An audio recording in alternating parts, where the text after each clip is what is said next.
Saudara-saudara sekalian, selamat pagi, shalom. Kita akan membaca firman Tuhan di pagi ini dari Pengkhotbah pasal 5 ayat 7 sampai dengan ayatnya yang ke-19. Mendahului pembacaan firman Tuhan ini, mari kita berdoa. Bapa dalam Yesus Kristus, Tuhan penyelamat kehidupan kami akan membaca firman Tuhan yang merupakan terang bagi seluruh perjalanan kehidupan kami. Tuntunan kuasa Roh Kudus menyertai kami, dan firman Tuhan ketika kami baca, kami dengar, akan menjadi berkat dari suluh dan terang bagi seluruh perjalanan kehidupan kami, khususnya memasuki usbu yang baru nanti. Dalam nama Tuhan Yesus firman yang hidup kami berdoa. Amin. Pengkhotbah 5 ayat 7 sampai dengan ayatnya yang ke-19 yang begini bunyinya. Kesia-siaan kekayaan. Kalau engkau melihat dalam suatu daerah orang miskin ditindas dan dihukum, serta keadilan diperkosa, janganlah heran akan perkara itu. Karena pejabat tinggi yang satu mengawasi yang lain, begitu pula pejabat-pejabat yang lebih tinggi mengawasi mereka. Suatu keuntungan bagi negara dalam keadaan demikian ialah kalau rajanya dihormati di daerah itu. Siapa mencintai uang tidak akan puas dengan uang, dan siapa mencintai kekayaan tidak akan puas dengan penghasilannya. Ini pun sia-sia. Dengan bertambahnya harta, bertambah pula orang-orang yang menghabiskannya. Dan apakah keuntungan pemiliknya selain daripada melihatnya? Enak tidurnya orang yang bekerja, baik yang makan sedikit maupun banyak. Tetapi kekenyangan orang kaya sekali-kali tidak membiarkan dia tidur. Ada kemalangan yang menyedihkan hati di bawah matahari. Kekayaan yang disimpan oleh pemiliknya menjadi kecelakaannya sendiri. Dan kekayaan itu binasa oleh kemalangan, sehingga tak ada suatu pun padanya untuk anaknya. Sebagaimana ia keluar dari kandungan ibunya, demikian juga ia akan pergi telanjang seperti ketika ia datang, dan tak diperolehnya dari jerih payahnya suatu pun yang dapat dibawa dalam tangannya. Ini pun kemalangan yang menyedihkan, sebagaimana ia datang, demikian pun ia pergi. Dan apakah keuntungan orang tadi yang telah berlelah-lelah menjaring angin, malah sepanjang umurnya ia berada dalam kegelapan dan kesedihan, mengalami banyak kesusahan, penderitaan, dan kekesalan. Lihatlah, yang kuanggap baik dan tepat ialah kalau orang makan, minum, dan bersenang-senang dalam segala usaha yang dilakukan dengan jerih payah di bawah matahari selama hidup yang pendek yang dikaruniakan Allah kepadanya, sebab itulah kebahagiaannya. Tetapi orang yang dikaruniai Allah kekayaan dan harta benda dan kuasa untuk menikmatinya, untuk menerima kebahagiaannya, dan untuk bersuka cita dalam jerih payahnya, juga pun karunia Allah. Tidak sering ia mengingat umurnya, karena Allah membiarkan ia sibuk dengan kesenangan hatinya. Demikian firman Tuhan bagi kita semua di pagi hari ini.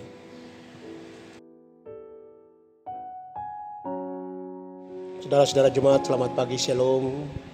Kita percaya dalam nama Yesus, dalam seluruh pergumulan saudara-saudara di minggu perjalanan yang akan datang, tapi juga yang sudah melewatinya, Tuhan tetap menyertai seluruh kehidupan saudara-saudara. Penderitaan yang saudara-saudara alami, sukacita yang saudara-saudara alami, alamilah bersama dengan Yesus, karena Yesus segala-galanya bagi kita semua. Bapak Ibu dan saudara-saudara, ada istilah yang muncul di antara kehidupan kita, di atas langit ada langit. Itu berarti di dalam kekuasaan, tapi juga ada yang lebih berkuasa. Di dalam jabatan yang kita miliki, kedudukan yang kita punya, tapi juga dalam jabatan itu ada orang yang lebih berkuasa di atasnya. Kalau di satu kerajaan kita menduduki jabatan tertentu, Tapi jabatan yang teratas adalah jabatan seorang raja.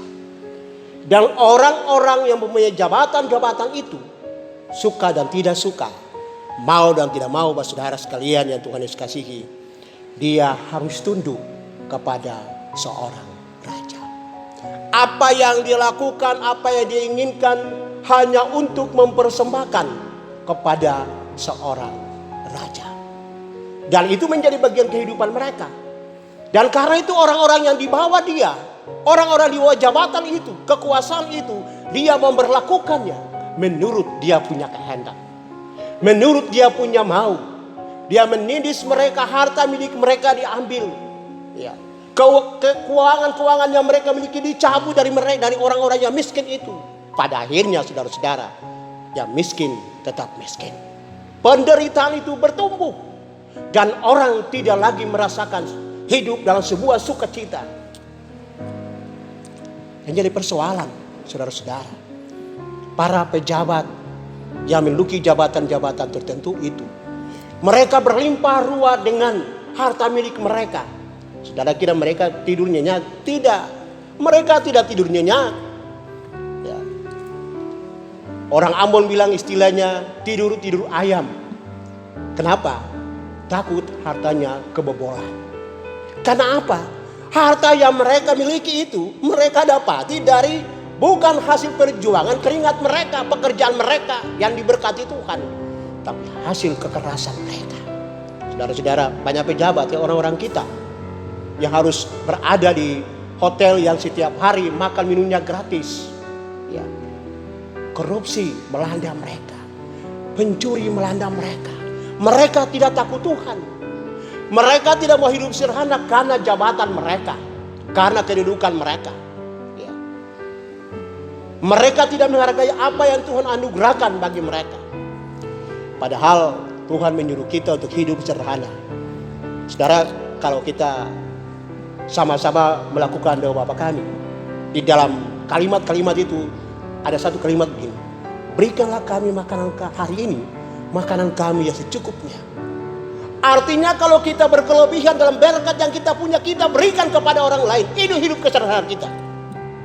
Artinya ketika kita diberikan kasih karunia yang luar biasa ini diberikan oleh Allah bagi kita, kita membaginya kepada orang-orang yang sangat membutuhkan.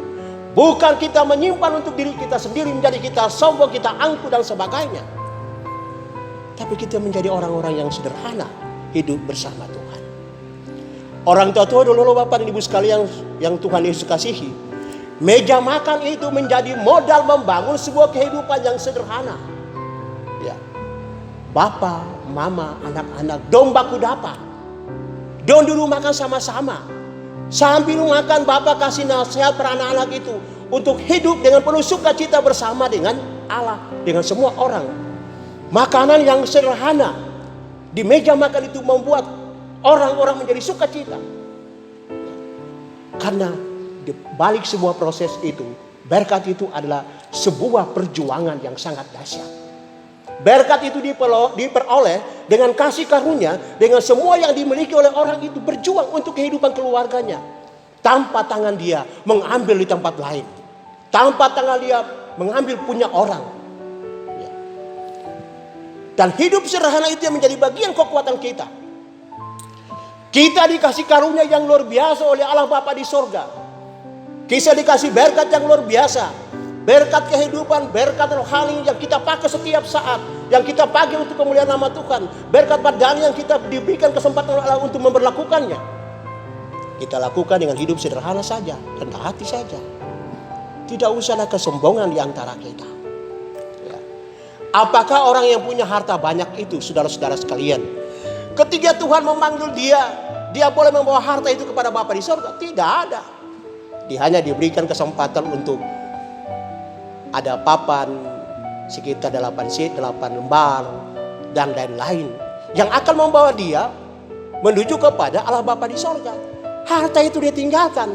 Dan karena itu ketika kita hidup di dalam dunia, kita hidup sederhana, kita memiliki satu harta surgawi yang menjadi bagian kehidupan kita.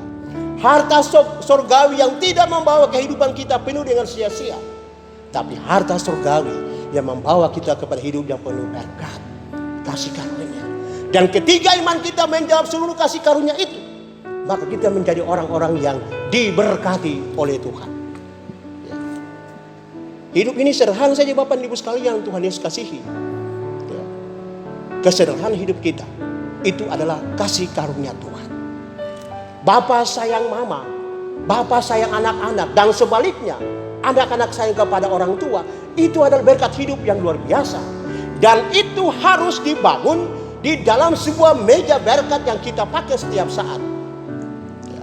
Baku dapa di dalam Kristus. Baku dapa di dalam Tuhan. Meja makan itu kotong baku dapa untuk saling memberi dan saling menerima di dalam kasih. Di meja makan itu ada berkat yang luar biasa yang disediakan oleh Allah Bapa di surga bagi kita, hasil keringat kita. Kita makan itu penuh kekuatan yang luar biasa yang Allah berikan bagi kita. Dan mari kita membangun hidup sederhana itu. Hidup sederhana itu berarti orang tidak memiliki kekayaan. Tidak. Hidup sederhana itu orang memiliki kekayaan. Sebab dari kekayaan itu kita bisa membagi kehidupan kekayaan itu kepada orang lain yang membutuhkan kekayaan itu, yang membutuhkan daripada kita. Dan karena itu jangan kita simpan kekayaan di dalam peti, tapi simpan kekayaan iman itu untuk menjadi kehidupan yang terbaik bagi orang lain. Sepanjang Allah masih memberikan napas kehidupan bagi kita, Bapak Ibu dan saudara-saudara, itu mau bilang begini. Berkat yang paling terindah yang Allah anugerahkan bagi kita yang pertama adalah napas kehidupan. Saudara punya napas kan? Kalau Bapak Ibu punya napas, itu kita pakai untuk kemuliaan nama Tuhan. Coba kalau kita tidak punya napas, tidak bisa bergerak apa-apa. Orang Ambon bilang, tangan panggayu kaki. Tuh. Tangan panggayu kaki. Saya bisa bikin apa-apa, bergerak pun tidak bisa. Ya. Tapi kalau ketika kita punya napas kehidupan, kita bangun pagi, kita bersyukur. Terima kasih Bapa di sorga untuk kasih karuniamu yang luar biasa. Karena hari ini mataku terbuka, napasku ada, aku sehat, keluargaku sehat. Karena kasih karunia Allah Bapa di surga. Bagi itu menjadi sebuah kemuliaan. Kalau Tuhan bisa kasih napas, kau bisa bekerja bagi Tuhan. Kalau Tuhan bisa kasih napas bagi kita bisa bergerak apa-apa. Tapi kita percaya, kasih karunia Tuhan dan Tuhan anugerahkan bagi kita akan menjadi solusi yang terbaik. Dan karena itu, jangan piara kesombongan kita. Jangan piara keangkuhan kita. Tapi mari kita piara iman dan harapan kita kepada Allah. Untuk menjadikan hidup ini berkat bagi sesama dan berkat bagi orang lain. Teristimewa orang-orang yang seiman dengan kita. Itu kata Paulus. Kalau kita punya iman, mari kita melakukan iman itu kepada sesama. Jangan kita simpan iman. Iman itu menjadi modal bagi kita untuk mengkaryakan. Saudara punya iman, kalau tidak mengkaryakan hidup itu sama saja. Dan karena itu kalau punya iman, berkaryalah bagi Tuhan. Dan melakukan sebuah kesederhanaan hidup. Sebab dengan kesederhanaan hidup itu, berkat itu akan melimpah dalam seluruh perjalanan kehidupan kita. Tuhan memberkati kita untuk memasuki usbu perjalanan kita yang baru di dalam kasih karunia Allah Bapa di sorga. Amin.